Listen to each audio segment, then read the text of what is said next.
ce qui est le plus important, c'est l'acquis de taille qu'on est en train de donner au Kolda.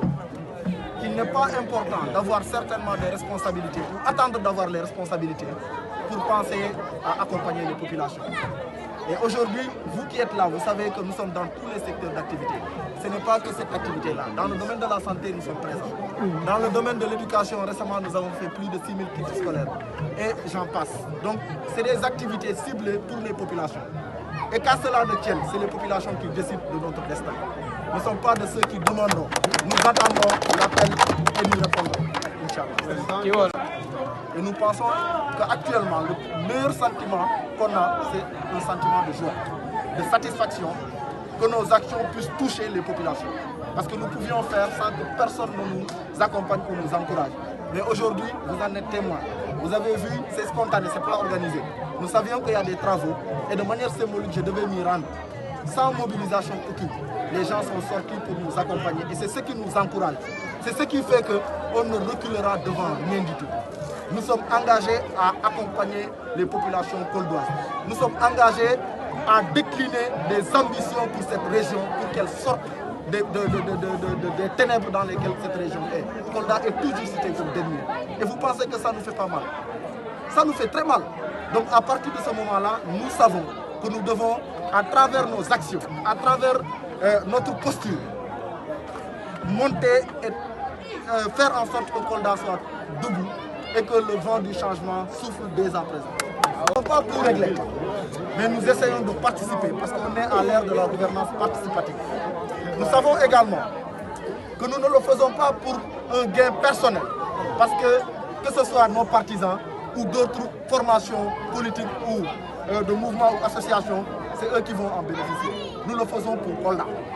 Nous revendiquons ce que nous faisons, c'est pour les Koldois, sans distinction, d'appartenance, sans distinction de leader. Tout ce que nous faisons, nous pensons que c'est pour l'entraide au niveau de Kolda.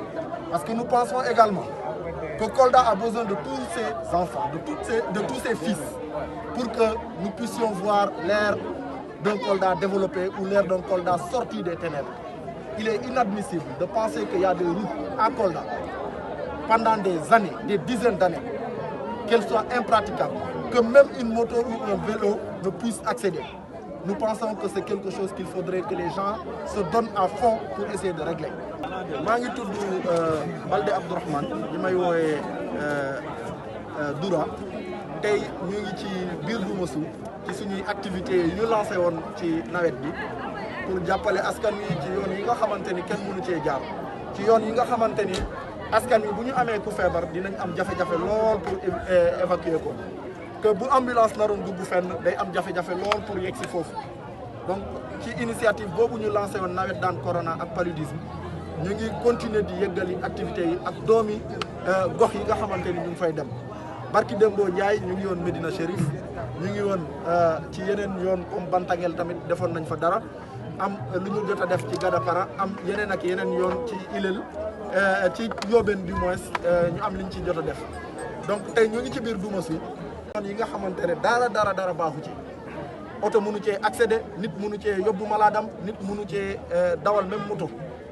bi ñu ko signalé nag équipe bi fi nekk biir Dumassou organisé wu choisir fi nga xamante ni jàpp nañ ne mouvement nit ñi da cee bëri waaye accès bi dafa difficile ñun tamit ñu décidé xar suñu tànk tubéy pour alléger parce que lii pour ñun du dara su commencé bu ñu liggéey bu ñu tàmbalee liggéey nit ñi dinañ xam yéene ak ambition bu ñu amal waa Kolda donc fu ñu toll nii moom jàppale leen rek pour yi nga xamante ni moo gën a yomb ot bu ñu soxla oto woo ko bu ñu jëlee taxi yi dem wàcc ba seen buntu kër bu nawet ñëwee bañ a yàq dara donc looloo waral tey activité de remblayage yoon yi ñu nekk te di leen yëgal ni tamit te xam naa ni xam ngeen ko programme bi suba defaral xale yi fu ñuy tàggat seen yaram defaale nettoyage ci biir Dumassou ba ñëpp xam nañu daal ñun Kolda moo ñu ñor du quartier benn quartier moo ñu ñor Kolda fépp la région lay wax wala Casamance de manière générale ak Sénégal moo ñu ñor donc suñu bu ñu jógee taxaw tem